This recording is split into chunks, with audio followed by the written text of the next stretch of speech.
नाज़रीन मोहतरम, खुदावंद आलम आप तमाम मोमिनीन और मोमिनात को अपनी हिफ्ज़ व अमान में रखे। इस बीमारी कोरोना वायरस को जल्द अज जल्द ख़त्म फरमाए। और जी, जितने मोमिनीन और मोमिनात दरख्वास्त से दुआ कर रहे हैं, इंशाअल्लाह दुआ के टाइम पर ज़रूर दुआ करेंगे, इसलिए कि अभी कुछ मरुज़ात आपकी खिदमत में गोश गुजार करना है, चूँकि आज ज़िक्र मसाइब भी है और कुछ शरई 2-3 मसाइल भी हैं, वो भी डिस्कस करेंगे आपसे।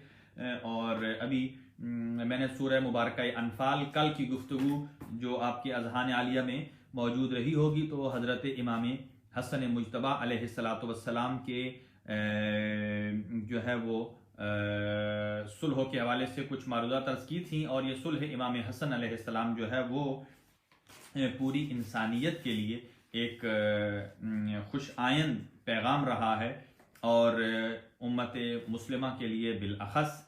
और सबसे पहले मैं ये अर्ज़ करना चाहूँ, मैं सूरह मुबारक अनफाल की कुछ आयात के जो जंगे बदर की आयात थी आपकी खिदमत में पेश करूँगा। अगर सूरह मुबारक अनफाल आपके पास मौजूद हो तो कुरान मजीद खोल कर आप देख सकते हैं। 8वां सूरा है कुरान मजीद का, और इसकी इब्तदाई आयात ही हैं जिनको तिलावत करूँगा। लेकिन इससे पहले अर्ज़ करूँ कि इस्लाम जो है सुलह पसंद मज़हब है, और इस्लाम कभी भी तशद्दुद का कायल नहीं रहा, और इस्लाम हमेशा सुलह और सफाई के साथ तमाम मकातिब फ़िक्र, तमाम मज़ाहिब के का एहतराम भी करता है, और हर कोई अपनी अपनी हुदूद में रहकर अपनी अपनी मजहबी इबादात को अंजाम देने में आज़ाद है। और ऐसे ही मकतब अहले बैत और मकतब तशय्यो ये भी उन्हीं मकातिब में से है कि जो हर दूसरे फर्द का, हर दूसरे मकतब का एहतराम भी करता है। और लेकिन शर्त यह है कि हर कोई अपनी अपनी हुदूद में रहे और अपनी इबादत को सरअंजाम दे। बल्कि इस्लाम तो इंसानी करामत का मुहाफिज है, यानी करामत यानी एहतराम। अल्लाह परवरदिगार आलम कुरान मजीद में इरशाद फरमाता है, वलक़द कर्रमना बनी आदम, हमने आदम बनी आदम को, बनी नौ इंसानियत औलाद आदम जो है उनको एहतराम और इज्जत अता की है।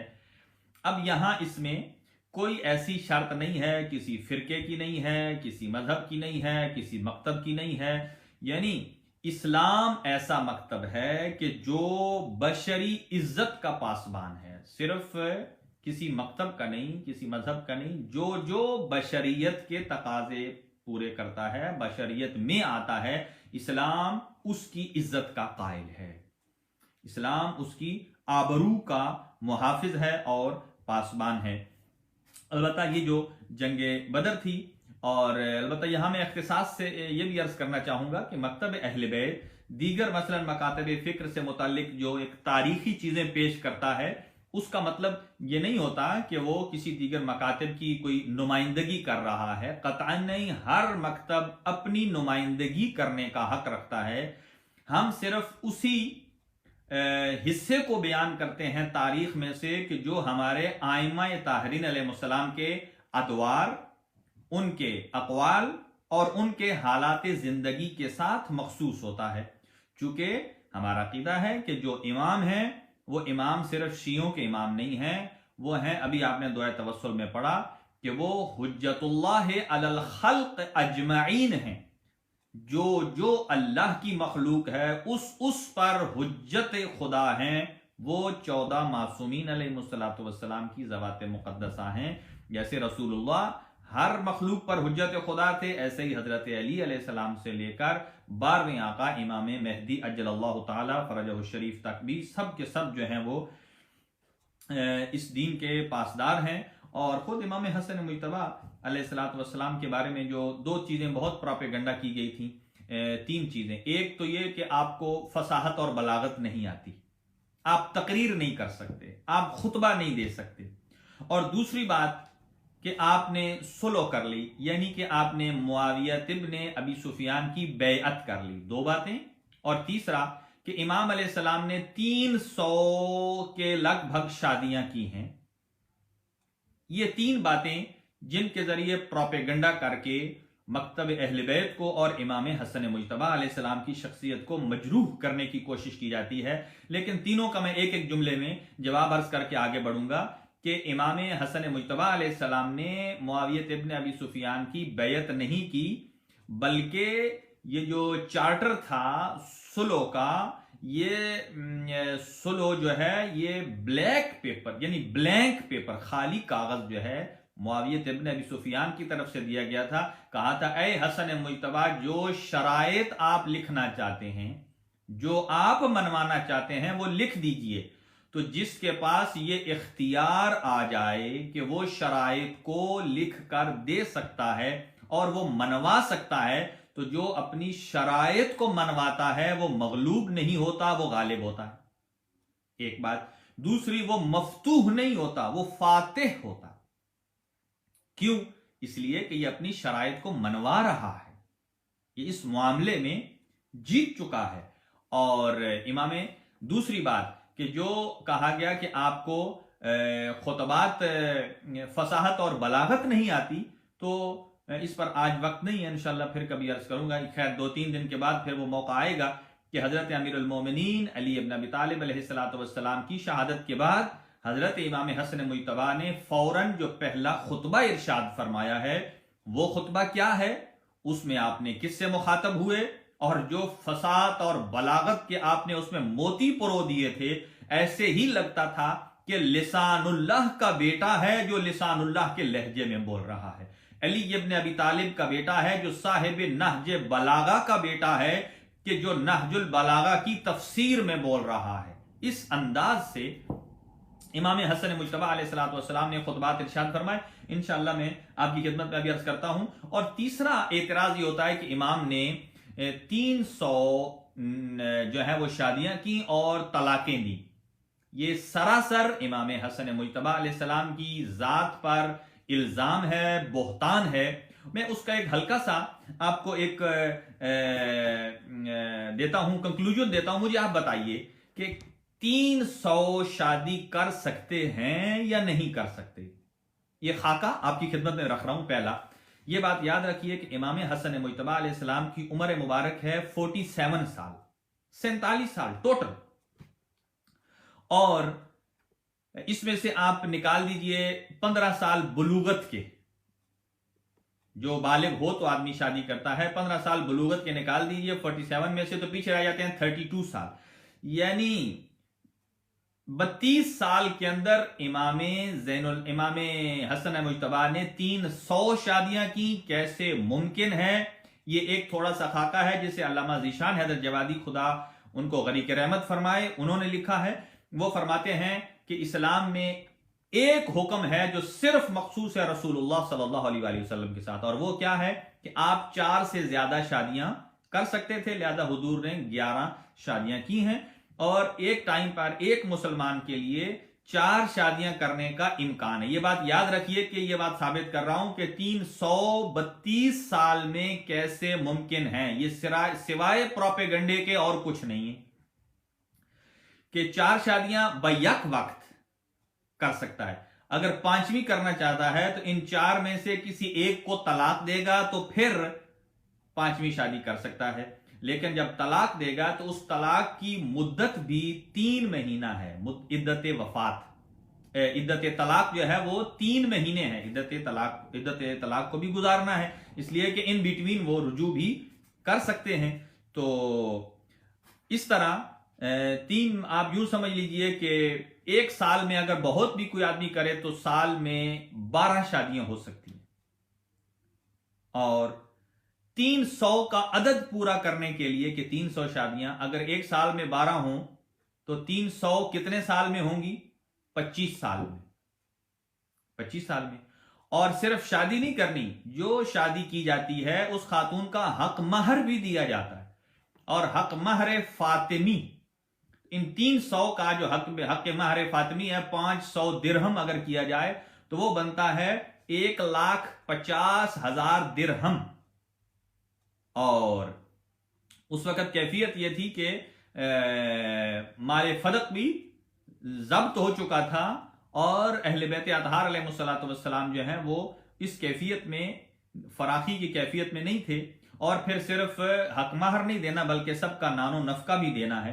तो इस तरह इमाम हसन मुजतबा ने, आप यूं समझे, 32 साल में 300 का अदद पूरा नहीं हो सकता।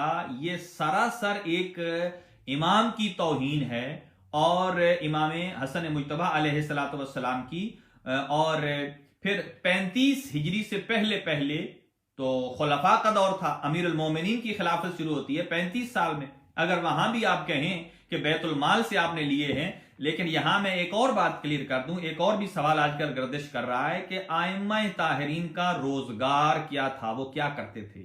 ये एक तफसील तलब जवाब है, इंशाअल्लाह बाद में अर्ज करेंगे आपकी खिदमत में। इतना तयशुदा है, हमारे आइम्मा ताहिरीन में से 14 मासूमों में से किसी ने भी बैतुल माल से माल नहीं लिया। दिया है, लिया नहीं है। क्यों नहीं लिया? इसलिए कि अल्लाह ने अहले बैत अतहार और इन 14 मासूमीन के लिए खुम्स को रखा है।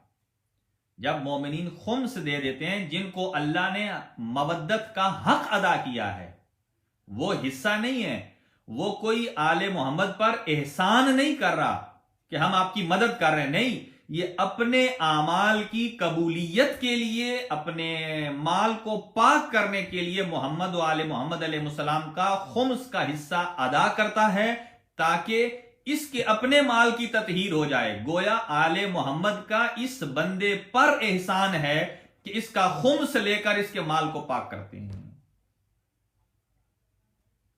तो किसी भी मासूमी में से किसी ने ना शादी के लिए बैतुल माल से पैसा लिया है, ना अपने अली इब्न अबी तालिब ने अपने घर में भूखा रहना पसंद कर लिया, बैतुल माल से एक टका भी नहीं लिया, एक आना भी नहीं लिया।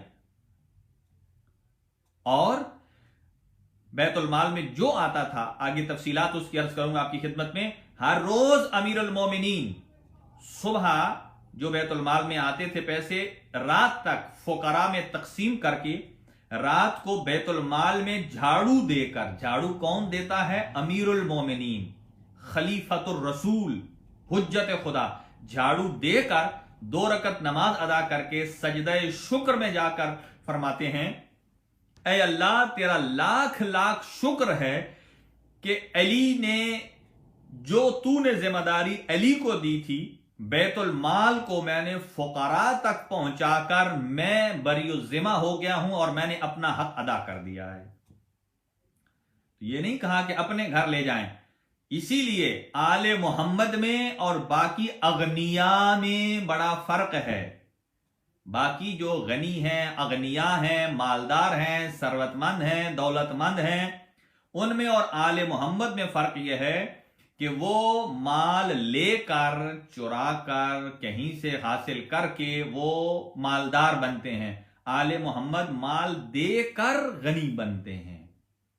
इसलिए कि जिसके पास इल्म की दौलत हो, न कभी किसी माल के सामने झुकता है, न किसी शख्सियत के सामने झुकता है, न उसके दिल में कभी खिफत महसूस होती है, कमजोरी महसूस होती है, कतअन नहीं। तो आइम्मा ताहरीन अलैहिस्सलातु वस्सलाम ने किसी ने भी बैतुल माल से नहीं लिया।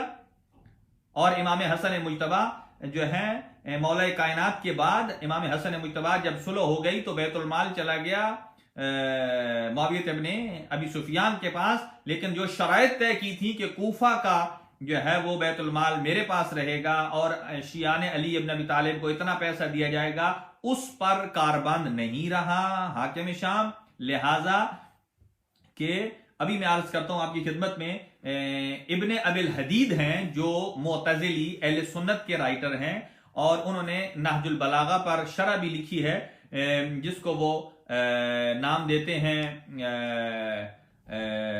जो शरह नहजुल बलागा है, उसमें ये लिखते हैं कि अमीरुल मोमिनीन के फरजान इमाम हसन मुजतबा ने जो ये सुलह की है, इस सुलह में उन्होंने मुआविया इब्न अबी सुफियान को पाबंद कर दिया। क्या कहते हैं? पहली शर्त रखी है, और वो पहली शर्त यह थी कि कुरान और सुन्नत के मुताबिक हुकूमत भी चलेगी और कुरान और सुन्नत के अहकामात नाफिज होंगे, और सरबलंदी जो हासिल होगी वो कुरान और सुन्नत के मुताबिक होगी। तो इमाम की शर्त रखना इस बात पर दलालत करता है कि पहले कुरान और सुन्नत पर अमल नहीं हो रहा था। और उसका यानी मुआविया इब्न अबी सुफियान का एक्सेप्ट कर लेना, सिग्नेचर कर लेना, मान लेना, यह दलालत करता है कि वो खुद मान चुका था कि पहले कुरान और सुन्नत पर अमल नहीं था, अब वो करेगा। और इब्ने अबिल हदीद क्या कहते हैं, वो कहते हैं कि ये शर्त लगा के किताब और सुन्नत की, तो इमाम हसन मुजतबा ने क्या किया, कहा, यह तय कर दिया कि अब सुनिएगा इस जुमले को, ये इब्ने अबिल हदीद मोतजिली कहते हैं किताब और सुन्नत पर अमल ना करने की शक्ल में ये सुलहनामा जो है इसकी बका खत्म हो जाएगी और इसके बाकी रहने का कोई जवाज नहीं रहेगा। और अगली बात कि जब ये सुलहनामा टूट जाएगा और कुरान और सुन्नत के मुताबिक मुआविया इब्न अबी सुफियान अमल नहीं करेगा, तो इसके बाद वो लिखते हैं कि मुआविया इब्न अबी सुफियान अब हाकिम सालेह नहीं रहेगा। हाकिम सालेह क्या होता है, नेक। सालेह हाकिम नहीं रहेगा, बल्कि वो फरमाते हैं इसके बजाय वो हाकिम गासिब बन जाएगा, यानी उसकी हुकूमत अब सालेह नहीं रहेगी, गासिब बन जाएगी। क्यों? इसलिए कि जो मुआहिदा किया था, मुआहिदा को खुद ही तोड़ा है, और तोड़ने के बाद जो तोड़ता है वो सालेह नहीं रहता, वो गासिब हो जाता है। तो इसके बाद जब मुआहिदा टूट गया तो उसके बाद जो हालात गुजरे हैं, चाहे कूफा में हो, वो हुकूमत दुरुस्त नहीं थी। और इसके बाद एक और जो लिखा इन्होंने, और वो ये लिखते हैं कि इमाम हसन मुजतबा ने मुआविया इब्न अबी सुफियान को साहिब इक्तिदार नहीं बनाया। यह बात गौर से सुनिएगा कि सुलह करके उसको साहिब इक्तिदार नहीं बनाया। क्यों? बल्कि उससे जुमला इख्तियारात को सल्ब कर लिया, छीन लिया, कि इस सुलह से पहले जो उसकी मर्जी चलती थी वो नहीं चलेगी, अब मर्जी चलेगी उन शराइत की कि जो इमाम हसन मुजतबा ने लिखी हैं। और फिर फरमाते हैं इससे बढ़कर यह हुआ कि जैसे इंसान को ये बहुत बड़ी एक मुश्किल शर्त थी मुआविया इब्न अबी सुफियान के लिए, पहली कुरान और सुन्नत के मुताबिक, और दूसरा अपने बाद यजीद को नायब नामजद नहीं करेगा, क्योंकि बनी उमैया का रवाज और उनकी रीत यह है कि वो खुद नॉमिनेट करते हैं। कहा जिससे तो वो बच सकता ही नहीं था। अच्छा, एक और खूबसूरत अल्लामा ज़ीशान जवादी साहब ने मिसाल दी है। वो कहते हैं इमाम ने सुलह करके आप ये बताइए कि इस जमीन में कितने फीसद खुश्की है और कितने फीसद पानी है। 1% खुश्की है और 2% पानी है। या आप यूं कहिए कि इस जमीन को अगर आप 4 हिस्सों में तकसीम करें तो 1 हिस्सा खुश्की का है और 3 हिस्से तरी के हैं। कहा कि इमाम जो इमामत करता है वो जमीनों का भी इमाम है, समंदर का भी इमाम है और कायनात का इमाम है, जो चीज कायनात के अंदर आती है। लेकिन वो अगर हाकिम है तो वो सिर्फ जमीन के एक टुकड़े का अगर हाकिम है, हुकूमत कर रहा है। कहा इन शराइत के साथ तो ऐसा पाबंद कर दिया, गोया लगता ऐसा है कि खुश्की का एक टुकड़े की हुकूमत देकर तीनों तरफ से पानी को घेर कर उसको गर्क करने के मुतरादिफ कहलाता है। तो इमाम हसन मुजतबा अलैहिस्सलाम ने एक और जो शर्त रखी है, जो ये खास तौर से मैं इसलिए तज़किरा कर रहा हूं आपकी खिदमत में, कि जो कहा जाता है इमाम हसन मुजतबा ने बैअत कर ली, क़तअन नहीं। अब सुनिएगा, उस शर्त में एक शर्त यह रखी थी कि मेरे बाबा अली इब्न अबी तालिब पर कोई सब और शतम नहीं होगी।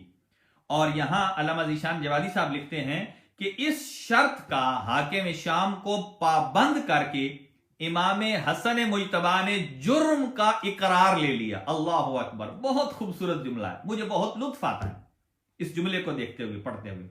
वो कहते हैं इस बात पर उनका सिग्नेचर कर लेना और इमाम हसन की यह बात लिख देना, यह इस बात पर दलालत करता, उन्होंने मान लिया कि पहले हम गाली देते थे, पहले दुश्मनाबाजी होती थी, अब नहीं करेंगे। इसका मतलब यह है कि इमाम हसन मुजतबा ने एक मुजरिम से इकरार जुर्म ले लिया है, इकरार जुर्म ले लिया।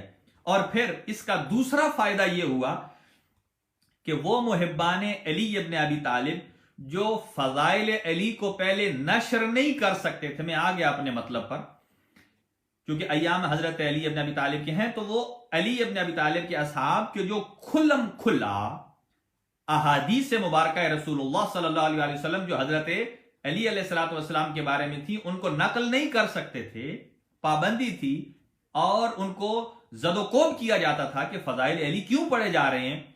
अब यह हुआ इमाम हसन मुजतबा की इस शर्त की वजह से वो बैन हट गया और तशय्यो को, मुहिब्बान अली इब्न अबी तालिब को फजाइल अली को बयान करने का मौका मिल गया।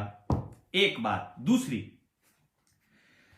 तीसरा फायदा यह है कि वो जुम्मे का खुतबा जिसमें इमाम हसन अलैहिस्सलाम के बाबा और अमीरुल मोमिनीन के लिए नाजेबा अल्फाज इस्तेमाल किए जाते थे, दुश्नामबाजी की जाती थी, अब जुम्मे का खुतबा वो उसमें दुश्नामबाजी बंद और मस्जिद के मिंबर पर गुलदस्ता आजान में विलायत अली इब्न अबी तालिब अलैहिस्सलाम की आजान में आवाज गूंजने लगी।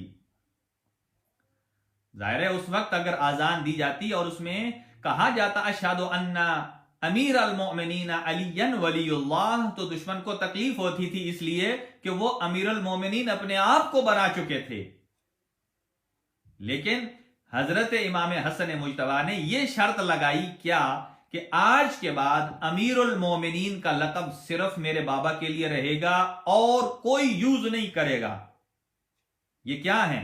ये बैयत कर नहीं रहे, किसी से बैयत ले रहे हैं। और यहां खूबसूरत जुमला जीशान जवादी साहब फरमाते हैं, इन तमाम शराइत के बाद यह साबित होता है कि इमाम हसन मुजतबा ने बैयत की नहीं है, तरफ मुखालिफ से बैयत का इकरार ले लिया है। जब इन तमाम चीजों को सुलहो का मतलब यह है कि उन्होंने इकरार लिया, और इकरार के बाद अब अगर मुजरिम जुर्म करता है, इकरार करता है, तो वो काबिल गिरफ्त भी है और काबिल सजा भी है। तो देख लीजिए सुलह इमाम हसन मुजतबा के नतीजे में क्या सामने आया कि अली इब्न अबी तालिब के फजाइल पढ़े जा सकते हैं, गुलदस्ता आजान पर अशहदु अन्ना अमीर अल मोमिनीन अलीयन वलीउल्लाह की आजान दी जा सकती है। ये हिकमत इमाम हसन मुजतबा अलैहिस्सलातु वस्सलाम थी। और फिर फरमाते हैं कि यहां कि तीसरी चीज यह है कि इमाम हसन मुजतबा की सुलह से यह इशारा मिलता है कि आपने जो ये सुलह की है इसमें मकसद अपनी जात नहीं थी, दीन मुबीन इस्लाम मकसद था। और वो क्या करते हैं कि दीन की सरबलंदी अगर रसूलुल्लाह के जमाने में कभी हुदैबिया के मकाम पर सुलह में हो तो रसूलुल्लाह सुलह करते हैं। हुजूर की अपनी जिंदगी में जंगे बदर आ जाए, जंगे बदर में यह बात याद रखिए, इसकी इब्तिदा मुसलमानों की तरफ से नहीं थी, मुशरिकीन की तरफ से थी। इस्लाम ने दिफा किया। इस्लाम यही दर्स देता है कि जब भी आप किसी को कोई दावत इस्लाम देना चाहते हैं, बात करना चाहते हैं, तो आप सिर्फ इस्लाम की दावत दे सकते हैं। उसको कबूल करना या ना करना ये उस पर है। अगर कबूल करेगा मुसलमान हो जाएगा, और अगर नहीं कबूल करेगा तो अगर वो इस्लामी स्टेट में है तो उसकी जान माल का इस्लाम जामिन है, जैसे काफिर जिम्मी होते। और जब ये जो जंग बदर थी ये भी जो थोपी गई थी, अभी अर्ज करता हूं टाइम बहुत तेजी से जा रहा है लेकिन मुझे दो चार चीजें और आपकी खिदमत में जल्दी जल्दी बयान करनी है। तो रसूलुल्लाह के जमाने में ये हिकमत है कि कभी दीन की सरबलंदी सुलह रसूल यानी सुलह हुदैबिया के जरिए होती है, कभी बदर में जाकर होती है, और कभी 4 किस्म की सुलहें इस्लाम ने की हैं। और उनमें से एक था सुलह हुदैबिया, एक जो है वो मुबाहला, एक है सुलह इमाम हसन मुजतबा अलैहिस्सलातु वस्सलाम, और एक और सुलह है कि जिसको इस्लाम ने तज़किरा किया है।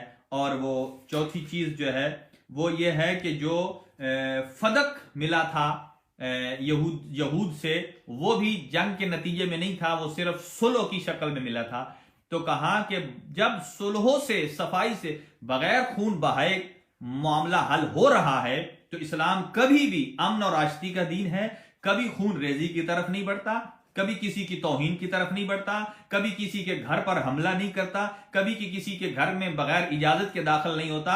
अगर कोई ये हरकत करे तो समझ लीजिए कि ये इस्लामी तालीमात के खिलाफ हैं। जो कर रहा है अगरचे वो इस्लाम की हुदूद के अंदर है तो भी तालीमात इस्लाम की मुखालिफत कर रहा है।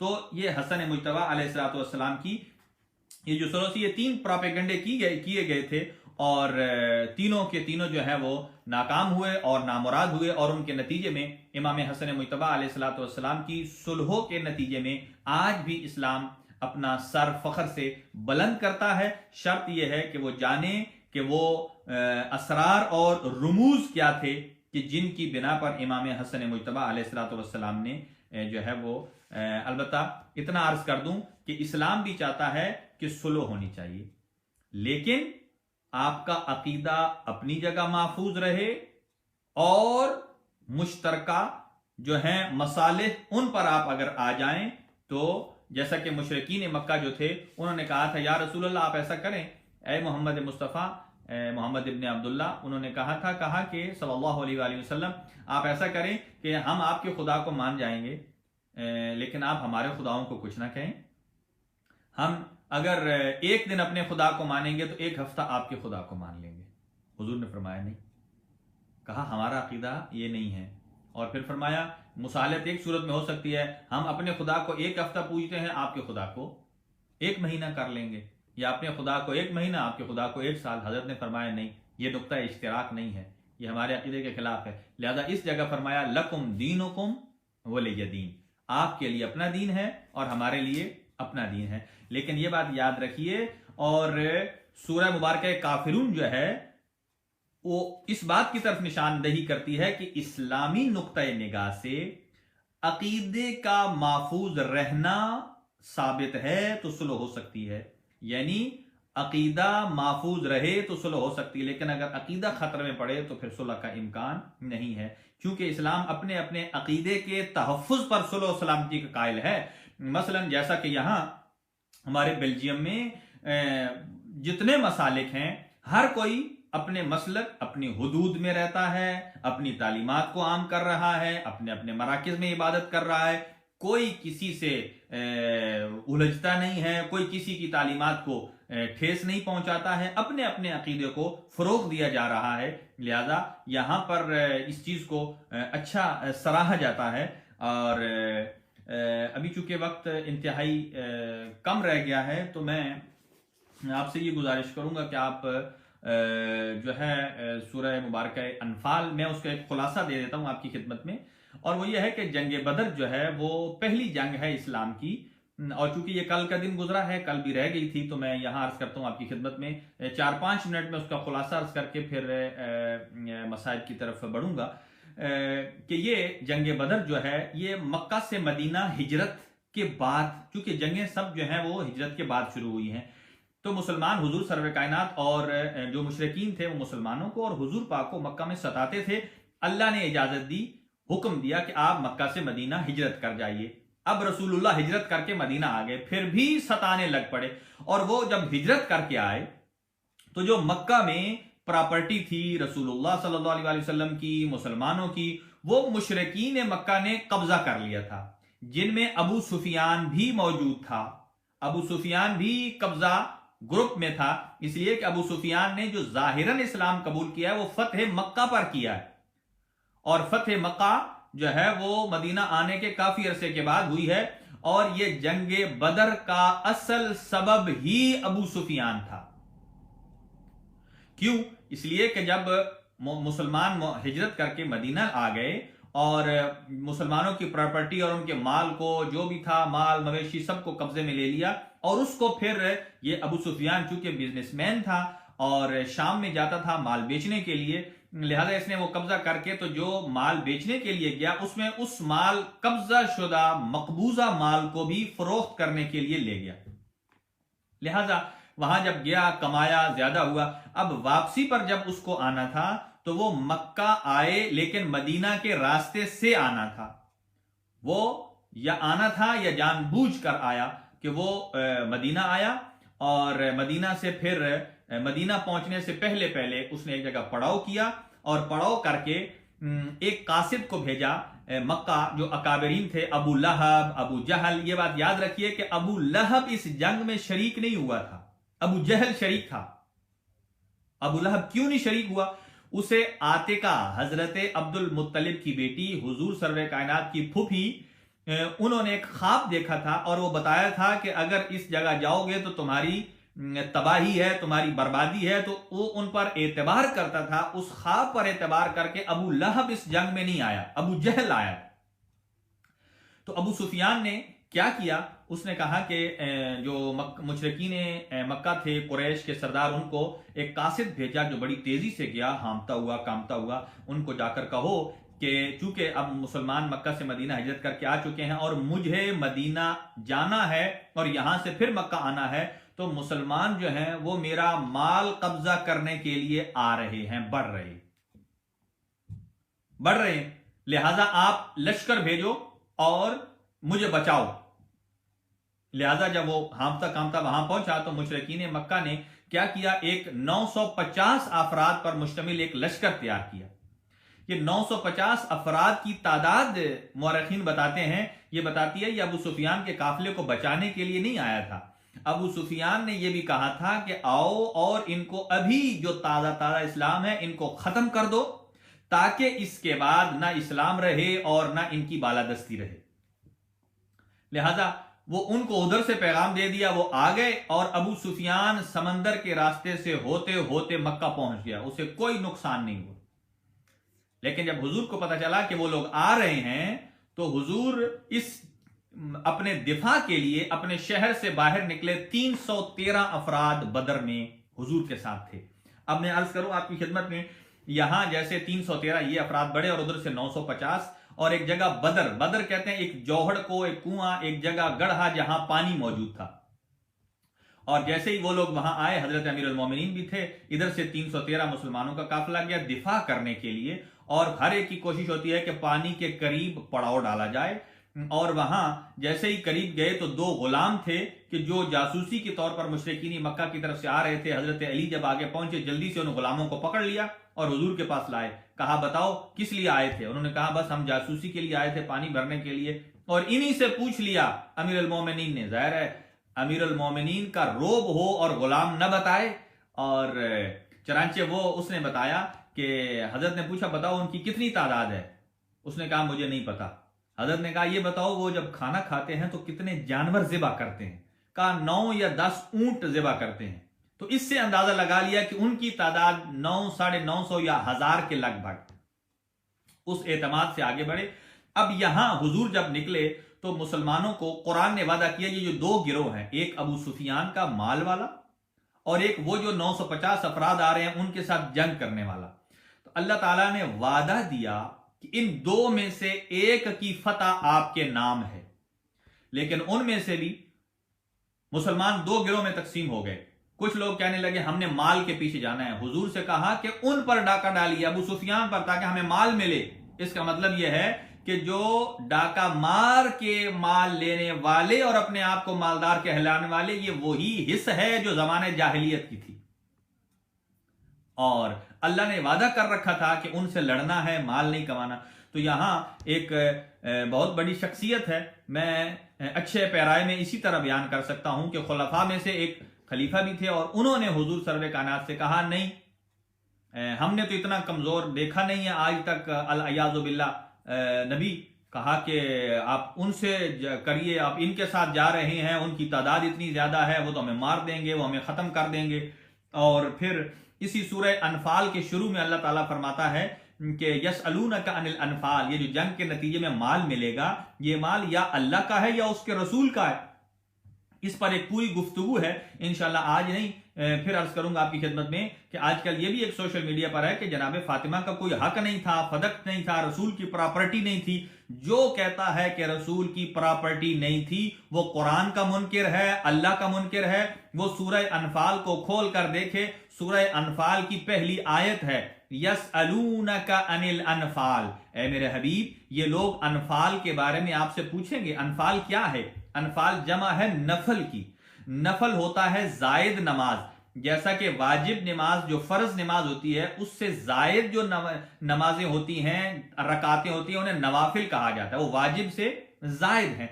इसी तरह वो माल गनीमत के जो जायद इजाफी माल मिलता है आपको, वो किसकी मिल्कियत है? या इसी तरह समंदर हो गए, पहाड़, चोटियां, शामलात, वो जगहें जो जिनका कोई वाली वारिस नहीं है, वो इमाम और हुज्जत खुदा और रसूल और अल्लाह की तरफ से नुमाइंदे की मिल्कियत में होती हैं। तो फरमाया कि ऐसी बातों का कोई सवाल करे तो वो कुल उनसे कह दीजिए। ये जो कुल बताता है कि अल्लाह ने रसूलुल्लाह से कहा है आप इन्हें कह दीजिए क्या, अल अनफालो लिल्लाहि वर रसूल, ये जो अनफाल जंगों का माल आ रहा है, जंगों का वो माल, अनफाल उसे कहते हैं कि जो बगैर लड़ाई के आपको मिलता है, उसे इजाफी माल कहते हैं। जो जंग के नतीजे में मिले वो मेहनत है, और जो बगैर मेहनत के आपको मिल रहा है उसे नफल और अनफाल कहा जाता है। कि वो अनफाल किसका है, कुल कह दीजिए अल अनफालो लिल्लाहि वल रसूल, अल्लाह के लिए है और उसके रसूल। ये लाम जो होता है, ये जो अरबी अदब जानते हैं उनको पता है कि हुरूफ जारा 17 है। हुरूफ जारा यानी वो हुरूफ के जो अरबी के आने वाले बाद वाले लफ्ज को जेर देते हैं। ये अरबी ग्रामर की बात है। ये जो अरबी अदब जानते हैं वो इस नुक्ते को जानते हैं। वो टोटल 17 हैं। वो कौन कौन से हैं, बाओ ताओ काफो लामो वाओ मुंजो मुजखला रुबा हाशाफी अन अला हत्ता इला, ये चीजें जो हैं ये हुरूफ जारा। उनमें से है लाम। लाम बताता है मिल्कियत को, अल अनफालु लिल्लाह यानी अल्लाह की मिल्कियत है, वर रसूल और उसके रसूल की मिल्कियत है। अल्लाह तो कुरान में कह रहा है कि रसूल की मिल्कियत में समंदर भी हैं, जमीनें भी हैं, चोटियां भी हैं, वो माल जो नफल है, जो बगैर लड़ाई के बगैर मेहनत के आए, वो भी रसूल का माल है। अल्लाह कहता है रसूल का माल है, और उम्मती कहता है रसूल की ना मिल्कियत है, न रसूल की प्रॉपर्टी है, न रसूल का माल है। मैं अल्लाह की मानूं या मुसलमान की मानूं, फैसला आपके पास है। अल्लाह की मानी जाए, कुरान की मानी जाए, या किसी ऐसे की मानी जाए कि जिसने ताअस्सुब की ऐनक लगा रखी है। जाहिर है जो ताअस्सुब की ऐनक है उससे वही कुछ नजर आएगा कि जो ताअस्सुब से भरा हुआ है। इसलिए कि अगर आप सन ग्लासेस लगाते हैं, अगर आप ग्रीन कलर का शीशा लगाएं तो सारी कायनात आपको ग्रीन नजर आएगी। अगर आप ब्लैक ग्लासेस लगाते हैं तो सारी दुनिया आपको ब्लैक नजर आएगी, हालांकि वो ब्लैक है नहीं।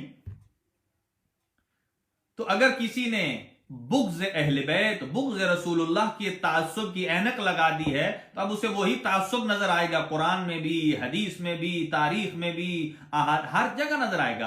कुरान की नस से सरी है क्या कि अनफाल अल्लाह और उसके रसूल के लिए है। मैं बहुत दूर निकल गया हूं। बहरहाल जंग बदर जो है ये मुसलमानों के दिफा में थी। यहां 2 गिरोह में तकसीम हो गए। कुछ कहते थे कि काफिले पैसे को लूटा जाए, लेकिन हुजूर ने फरमाया मैं कोई ऐसा काम नहीं कर सकता जिससे डाके की खुशबू आए, जिससे लूट मार की खुशबू आए। इससे इस्लाम का वकार जाया होता है, इस्लाम की इज्जत पर हर्फ आता है, इस्लाम की नामूस पर हर्फ आता है। सिर्फ इस्लाम पर नहीं, रसूल की नामूस पर। कल का मुअर्रिख ये लिखेगा कि रसूलुल्लाह ने डाका डाला था, रसूलुल्लाह ने माल छीना था। अगरचे माल वही था जो मुसलमानों का था, अबू सुफियान ने वहां से लूटा हुआ था, लेकिन कहा ऐसा कोई काम ना करो जिससे इस्लाम की जात और रसूलुल्लाह की जात पर हर्फ आए। लिहाजा ये तूलो तफसील है कि वो जंग जो है वो अल्लाह ने मदद किया, हजारों फरिश्तों को भेजा। किसके लिए? रसूलुल्लाह की हिमायत के लिए। कहा ये हिमायत करें और ये पहला मार्का है, लिहाजा मुसलमान जीते। और ये वो जगह, आखिरी मिसाल देकर मैं तमाम कर रहा हूँ, स्टॉप कर रहा हूँ। बाकी इंशाल्लाह कल आपकी खिदमत में गुजारिशात अर्ज करूंगा। अभी चूंकि टाइम बहुत कम है और मेरी रफ्तार भी आप देख रहे हैं कि बढ़ रही है, इसलिए कि मैं चाहता हूं कि ये ज्यादा से ज्यादा मतालिब माह मुबारक में, माह सियाम में, ये जो कुरान का महीना है, अभी वो आयात हैं और इसमें ही एक वो आयत भी है कि जिसमें जंग बदर में, ये सूरह अनफाल में आयत है जो बताती है कि जंग में से जो भाग जाए उसका ठिकाना जहन्नुम है। मुझे ये बताइए, अगर कोई भागा है तो मुझे बताइए वो किस जन्नत के इंतजार में है। कुरान तो कहता है कि वो जन्नत में नहीं जाएगा, और उसको मैं बता दूं कि वो आयत कौन सी है। वो आयत है सूरह मुबारक अनफाल की, और आयत नंबर है 15 और 16, जिसमें अल्लाह इरशाद फरमाता है या अय्युहल्लज़ीना आमनू। इसका मतलब यह है कि ए ईमान वालों के भागने वाले, जाहिरन मोमिन थे। ईमान वालों, इज़ा लक़ीतुमुल्लज़ीना कफ़रू, जब कुफार के साथ मिलो, ज़हफ़न फ़ला तुवल्लुल अदबार, तो पीठ फेर कर भागना नहीं। इसलिए कि मैं युवल्लिहिम यौमा इज़िन दुबरहु, और जो पीठ फेर कर भाग जाएगा, हाँ अलबत्ता किसी मसलहत के लिए हो, हमले को दोबारा जिसे कहते हैं रिएक्टिव करने के लिए हो, रीबिल्ड करने के लिए हो, वो और मसलहत है, लेकिन सिर्फ अगर भाग जाएगा तो बेगज़बिन मिनल्लाह फ़क़द बाअ बेगज़बिन मिनल्लाह व मअवाहु जहन्नम, उसने अल्लाह के गजब को भड़काया, अल्लाह के गजब में गिरफ्तार हो गया और उसका ठिकाना जहन्नुम है। मुझे बताइए, जो जो भागा है, यानी कि मतलब जो भाग जाए उसका ठिकाना जहन्नुम है। अब ये कुरान कहता है, अब कौन भागा है ये हर एक को मालूम होगा कि कौन भागा है और कौन नहीं। वबिअसल मसीर, बुरा ठिकाना है। नाज़रीन मोहतरम, बस वक्त तमाम हो रहा है और अभी आपकी खिदमत में कुछ मुसीबत भी हज़रत अमीरुल मोमिनीन अली इब्न अबी तालिब अलैहिस्सलातु वस्सलाम की, चूँकि ये अय्याम हाय शहादत अमीरुल मोमिनीन हैं और अमीरुल मोमिनीन अली अलैहिस्सलातु वस्सलाम के इस माह मुबारक में, बल्कि यूं कहूं कि मासूम ने इरशाद फरमाया, मा मिन्ना इल्ला मसमूमुन औ मकतूल, कि हम में से जो भी है वो या जहर से मरा है या तलवार से। लेकिन चूंकि अली हैं अमीरुल मोमिनीन, अली हैं अबुल आइम्मा, आइम्मा के भी बाप। जब आइम्मा के बाप हैं तो उलमाए मकातिल ने लिखा है कि अली इब्न अबी तालिब की शहादत में दोनों उनसर शामिल हैं, तलवार भी शामिल है, तलवार की शिद्दत भी शामिल है और जहर की हिद्दत भी शामिल है, जहर की हिद्दत भी शामिल है। और नाज़रीन मोहतरम, अज़ादाराने हजरत अमीरुल मोमिनीन अली इब्न अबी तालिब अलैहिस्सलातु वस्सलाम, नाज़रीन मोहतरम, अगर आप देखिए कि एक ममलिकत का बादशाह हो और 18 रमजान को जो हजरत अमीर ने इफ्तार किया है, अब मुकद्दमतन तफसील कल अर्ज करूंगा, लेकिन आज शब ज़रबत है, इस हवाले से मारूजात आपके गोशगुजार हैं कि जो आज रात को यानी शब नूज़दहम को 18 रमजान गुजरने के बाद 19 की शब को हजरत अमीर ने जो इफ्तार किया है, और वो कितना इफ्तार था, अगर आप उस इफ्तार को देखें तो पता चलता है कि वाकईअन ममलिकत इस्लामिया के एक बादशाह की गजा कितनी होनी चाहिए। और तारीख में है कि जब 40 हिजरी के इस रमजानुल मुबारक से पहले आपकी जितनी औलाद अमजाद थी वो सारी मदीना से कुफा आ गई थी, तो हजरत अमीरुल मोमिनीन हर रात को किसी के यहाँ इफ्तार किया करते थे, कभी जनाब ज़ैनब के यहाँ, कभी बीबी उम्मे कुलसूम के यहाँ, कभी दीगर घरों में जाकर इफ्तार करते थे। लेकिन आज की शब का अमीरुल मोमिनीन का इफ्तार जनाब उम्मे कुलसूम के यहाँ था, और उम्मे कुलसूम ने इफ्तार में क्या रखा, 2 जौ की रोटियां, 1 नमक और 1 दूध का प्याला। और जैसे ही रखा ना, आप मुझे ये बताइए कि बेटी को बाप से कितनी मोहब्बत होती है। अगर घर में कुछ और भी होता तो यकीनन बीबी अपने बाबा के लिए खिदमत के लिए हाजिर कर देती। इन 3 चीजों का रखने का मतलब यह है, यही था जो अपने बाबा की खिदमत में रख दिया। लेकिन जब रखा, एक मर्तबा अमीरुल मोमिनीन फरमाते हैं, ए उम्मे कुलसूम, आपको मालूम है कि आपका बाबा एक वक्त में 1 से ज्यादा गजाओं से इफ्तार नहीं करता, तो कुछ उठा लीजिए। तो बीबी ने जब नमक को उठाना चाहा, हजरत अमीरुल मोमिनीन ने हाथ से इशारा करके फरमाया, कहा बेटा उम्मे कुलसूम, नमक नहीं, आप दूध को उठा लीजिए। कहा क्यों? अब सुनिएगा ये जुमला, और गुर्बत अमीरुल मोमिनीन है। आपने इरशाद फरमाया, ए उम्मे कुलसूम, एक ममलिकत इस्लामिया के बादशाह की गजा वो होनी चाहिए जो उसकी रईयत के गरीब तरीन फर्द की गजा होती है। ए उम्मे कुलसूम, क्या आपको यकीन है आज हर यतीम और हर बेवा के बच्चे के हाथ में क्या दूध का जाम है कि उनका अमीरुल मोमिनीन दूध के साथ रोजा इफ्तार करे? कहा दूध उठा लीजिए। हजरत ने जौ की सूखी रोटियों और नमक से इफ्तार किया, और इफ्तार करने के बाद जब आए और हजरत इमाम हसन मुजतबा से पूछते हैं, बेटा हसन ये बताओ आज कौन सा रमजान है? आपने फरमाया आज 18 रमजान का दिन गुजर गया है और रात 19 की शब आ गई है। और जब ये जुमला कहा ए बेटा रमजान में कितने दिन बाकी रह गए हैं? कहा बाबा 12 दिन बाकी रह गए हैं। आपने एक ठंडी आह भरी और फिर एक मर्दा पूछते हैं, ये इमाम क्यों बता रहे हैं? गोया गैर महसूस तरीके से कोई पैगाम दे रहे थे कि ईद आने वाली है और आपका बाबा इस दुनिया में नहीं रहेगा, चंद दिन का मेहमान है। और इतने में जब बाहर से आवाज आई ना, ऊंटों की गर्दन में जो घंटी होती है उसकी आवाज, और पूछते हैं बेटा हसन ये कैसी आवाज है? कहा बाबा ये हज के सीजन के लिए जब काफिले रवाना होते हैं ना, तो अभी काफिले हज के लिए रवाना हो रहे हैं, ये उन ऊंटों के गर्दन में घंटियों की आवाज है। और एक मर्तबा आह भर के कहते हैं, ए मेरा बेटा इस साल अमीरुल मोमिनीन तेरा बाबा हज से मुस्तफीद नहीं हो सकेगा। ये एक दूसरा इशारा था। और इतने में एक और सहाबी ने हजरत से कहा, ए आका अभी ईद का दिन करीब आने वाला है, जुमे का दिन है, और आप ऐसा कीजिए अपनी दाढ़ी पर खिजाब लगा लीजिए, अपनी दाढ़ी को रंगीन कर लीजिए। और एक मर्तबा आह भर के कहते हैं, ए असबग बिन नुबाता अब ये दाढ़ी अली के सर के खून से खिजाब हो जाएगी, सर के खून से खिजाब होगी। और इसके बाद जब बीबी उम्मे कुलसूम फरमाती हैं कि मेरे बाबा की ये जो रात गुजरी है, ये रात अजीब अंदाज इबादत था कि सारी रात मुसल्ले इबादत पर थे, लेकिन अंदाज बदल गया। थोड़ी थोड़ी देर के बाद घर के सहन के बाद आते और आसमान के सितारों को देखते, देखकर कहते हां मुझे यकीन हो गया, वो वक्त करीब आ गया कि रसूलुल्लाह ने जिस रात का मुझसे वादा किया था। और फिर बाहर आते और हर दफा चक्कर लगाकर एक आयत को तिलावत करते, कहते इन्ना लिल्लाह व इन्ना इलैहि राजिऊन, और ये आयत को तिलावत करते। और फिर जब सुबह सादिक नमूदार हुई ना, सुबह जब फूटी, फिर सुबह सादिक को देखकर एक जुमला कहा जिसकी वजाहत कल करूंगा इंशाअल्लाह।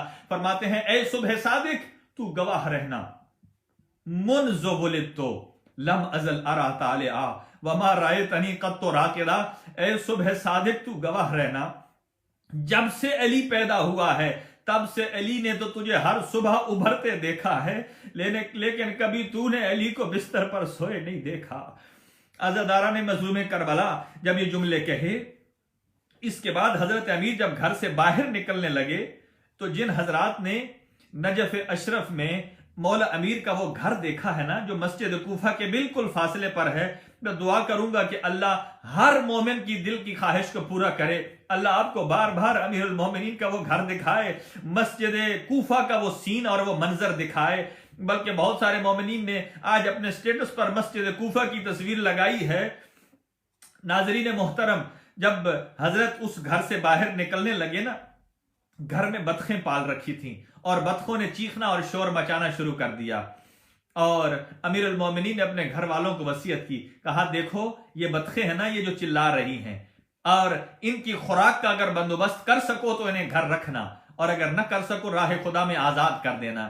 मैं कहूंगा या अमीरुल मोमिनीन आपको हैवानों की इतनी फिक्र है? ऐ अमीरुल मोमिनीन आप हैवानात की इतने फिक्रमंद हैं? काश करबला में आप होते। आपके पोते अली असगर को सिर्फ एक बूंद पानी की तमन्ना थी, लेकिन वो भी न दी गई। आप तो हैवानों पर इतने रहम कर रहे हैं। जब बतखों ने शोर मचाना शुरू कर दिया और अमीरुल मोमिनीन के दामन को नोचना शुरू कर दिया, दामन को जब नोचना शुरू किया ना, तो बीबी उम्मे कुलसूम फरमाती हैं, ऐ मेरा बाबा ये क्यों नोच रही हैं, क्यों चिल्ला रही हैं? कहा ये अपनी जुबान बेजुबानी में कह रही हैं, ऐ आका आज आप मस्जिद कूफा मत जाइए, इसलिए कि आज आप मस्जिद कूफा चले जाएंगे, आज ज़ैनब कुलसूम के सर से रिदा हट जाएगी, आज ज़ैनब यतीम हो जाएंगी, आज हसनैन यतीमी की मंजिल तय करने लग जाएंगे। और फिर आपने फरमाया कि अगर इनको दाना दुनका दे सको तो इन्हें रखना। मैं कहूंगा ए बीबी ज़ैनब कुलसूम आज क्यों आप गिरिया कर रही हैं? इसलिए कि आज हसन मौजूद हैं, आज हुसैन मौजूद है, आपके पर्दे का वारिस गाजी अब्बास मौजूद है। आपको गिरिया नहीं करना चाहिए, लेकिन कहेंगी अली की बेटियां हमें वही मंजर नजर आ रहा है। कौन सा मंजर है कि जब अली गए मस्जिद कूफा में, जब घर से निकलने लगे ना, मैं ये दर्जा बदर्जा अर्ज कर रहा हूं तफासील, ताकि 4-5 दिन मजालिस के हैं तो तफसील से अमीरुल मोमिनीन के मसाइल को बयान किया जा सके। जब घर से बाहर निकले ना, तो मौला का कमर बंद दरवाजे की कुंडी से अटक गया। जब अटक गया ना, अमीरुल मोमिनीन रुक गए और उस दरवाजे को खिताब करके, कुंडी को कहते हैं, अपने आप को खिताब करके कहते हैं, वशदुद हयाज़ीमिका लिल मौत, ऐ अली अब मौत के लिए कमर बस्ता हो जाओ, इसलिए कि मौत तेरे पीछे आ रही है। ये कहकर जब घर से बाहर कदम रखा और चंद फासले पर मस्जिद कूफा है, चंद कदम के फासले पर, जैसे मस्जिद में दाखिल हुए तो इब्ने मुलजिम जो मस्जिद के अंदर उल्टा लेटा हुआ था, उसने अपने सीने के नीचे उस तलवार को छुपाया हुआ था और अपने पैर की ठोकर से इब्ने मुलजिम को ठोकर मार के कहते हैं, ए इब्ने मुलजिम उठ, ये उल्टा न सोया कर, ये शैतान इस तरह गालिब आ जाता है, या सीधा सोया कर के जो अंबिया की सीरत है, या दाएं पहलू सोया कर जो औलिया की सीरत है, या बाईं करवट लेटा कर जो औसिया की सीरत है। जब उठाया और उठाने के बाद एक मरतबा कहा, मैं जानता हूं तेरा इरादा क्या है, लेकिन ये अदालत अली है कि किसी मुजरिम को जुर्म से पहले उसकी सजा नहीं दी जाती। और इतने में हजरत अमीरुल मोमिनीन गुलदस्ते आजान पर गए और आपने आजान की पहली फसल कही, अल्लाह अकबर। जैसे ही आजान की आवाज बुलंद हुई ना, अल्लाह अकबर, इधर अली की बेटी ज़ैनब व कुलसूम की दिल की धड़कनें उतरने लगी और बीबी उम्मे कुलसूम फरमाती हैं, ये आवाज पूरे कूफा ने सुनी, लेकिन हमने जैसे सुनी है। बीबी ज़ैनब को फरमाती है बीबी उम्मे कुलसूम, ऐ बहन, आज हमारे बाबा की आवाज में कोई अजीब दर्द है जो इससे पहले दर्द महसूस नहीं हुआ था। मैं कहूंगा, ऐ ज़ैनब कुलसूम, आपकी अपनी किस्मत, एक अली की आवाज आजान आपने 40 हिजरी में सुनी है और एक आप वो आवाज 61 हिजरी असर सुबह आशूर आप सुनेगी, वो अली अकबर की आवाज है। क्योंकि करबला में भी जो अली अकबर ने आजान दी, मौला हुसैन के पास बाकायदा एक मुअज्जिन मौजूद था, लेकिन क्यों अली अकबर से कहा आजान दो, इसलिए जानते थे कि शायद अली अकबर की आवाज चूंकि अली के मुशाबे है, दुश्मन यही कूफा था, यही कूफी थे जिन्होंने अमीरुल मोमिनीन की आवाज को सुना था, शायद कोई मुझे अमीरुल मोमिनीन का फर्जंद समझ कर मेरी तालीमात पर अमल कर ले। लेकिन जैसे जैसे फसलें आजान की बढ़ती चली जा रही हैं, 3-4 मिनट की जहमत है आजादारो, ऐसे अली और बतूल की बेटियों के दिल उतरते चले जा रहे हैं। और क्या हुआ कि जब गुलदस्ते आजान में गए, हजरत ने आजान के बाद जब 2 रकत नवाफिल को अदा किया और आपके दाएं बाएं इमाम हसन और इमाम हुसैन थे, इस जालिम ने जब इमाम हालत रुकू में गए, उससे पहले ये एक सुतून के आड़ में छुप रहा था, जब इमाम हालत रुकू में गए, इसने अपनी तलवार को नियाम से निकाला। आयतुल्लाह मिश्किनी फरमाते हैं, इसने ये 1000 दिरहम में तलवार को खरीदा था और 1000 ही दिरहम देकर इसने जहर में भिगोया था। और जब हजरत हालत रुकू में गए, इसने तलवार को नियाम से निकाला और जब हजरत पहले सजदे में गए, इसने दोनों हाथों से अपनी तलवार को हवा में लहराया और जब हजरत सर से सजदे में से सर को उठाया, इस जालिम ने जुल्म भरी तलवार से वार किया और सरे अकदस में फर्क आ गई, इमामा 2 हिस्सों में तकसीम हो गया और ये वहां से फरार कर गया। और जैसे ही इसने फरार किया और 2 हिस्सों में अमीरुल मोमिनीन के सर शिगाफ्ता हो गया, आपने अपने इमामे को खोला, उसके पेट से अपने सर को लपेटा और लपेटकर आवाज धीमी धीमी आवाज में कहते थे, फुज तो बे रब्बिल काबा, रब्बे काबा की कसम कि अली कामयाब हो गया, रब्बे काबा की कसम अली कामयाब हो गया। फिर मेहराब से खाक मेहराब को उठाकर अपने सर में डालते हैं और सर में डालकर फरमाते हैं, मिनहा खलकनाकुम व फीहा युईदुकुम व मिनहा खलक नुखरिजुकुम तारतन उखरा, कि इसी मिट्टी से तुम्हें पैदा किया गया है और इसी में तुम्हें जाना है और इसी से तुम्हें दोबारा जिंदा किया जाएगा। अदादारो, इधर जिब्राइल नोहा कना है, कहता है, इन हदमत अरकानुल हुदा, लोगो मातम करो, अरकाने हिदायत मुनहदिम हो गए। अला लानतुल्लाहि अलल कौमिज़ ज़ालिमीन व सयअलमुल लज़ीना ज़लमू अय्य मुनक़लिबिन यनक़लिबून। परवरदिगार बिहक़्क़े मोहम्मद व अहले बैत मोहम्मद, इस मजलिस अज़ा का सवाब जिन मरहुमीन के लिए कहा गया उनके नामे अमाल में दर्ज फरमा, बिलखुसूस और बिलउमूम तमाम नाजरीन और नाजरात और उनके मरहुमीन के नामे अमाल में दर्ज फरमा। और जिन्होंने जो दरख्वास्त की है, सैयद नजमुल हसन बुखारी साहब को अहले खाना के साथ आवाज़-उशाद फरमा, मरहूम सगीर गौरी साहब के जितने मरहूमीन हैं उनके दर्जात बुलंद फरमा और उनके बच्चों की जो है वो हिफाजत फरमा और उनका साया कायम दायम फरमा। कनानी फैमिली के मरहूमीन की मग़फ़िरत फरमा। बरदर वासिफ़ हुसैन के वालिद की दर्जात बुलंद फरमा। उनकी वालिदा और हमशीरा को शिफ़ाए कामिल व आजिल अता फरमा। अतर काज़मी साहब डनहाक से हैं, खुदावंद आलम उनके वालिदैन की मग़फ़िरत फरमाए। सैयद अली अहमद साहब हैं अहमद रज़ा साहब बुरूज से, और शिराज भट्ट साहब हैं, और जितने जुमला मोमिनीन हैं, अब्दुल्ला गौरी साहब हैं, अतहर अली साहब हैं, और सैयद अकबर बुखारी साहब हैं, इमरान हैदर साहब हैं, मदीहा हैदर हैं, और महफत नूर हैं, वासिफ़ हुसैन साहब हैं, और जनाब अतर काज़मी साहब हैं, अब्बास भाई हैं और इटली से, और सैयद अली करबलाई साहब हैं। खुदावंद आलम उनकी बच्ची ज़हरा फ़ातिमा को सेहत और तंदुरुस्ती अता फ़रमाए। इरफान हुसैन साहब हैं पाकिस्तान से, और समीरा अब्बास हैं। खुदावंद आलम उनकी जुमला हाजात को पूरा फरमाए। एक दरख्वास्त दुआ है औलाद नरीना की, खुदावंद आलम उनको नेक और साले फ़र्जंद अता फ़रमाए और उनकी जुमला हाजात को पूरा फरमाए।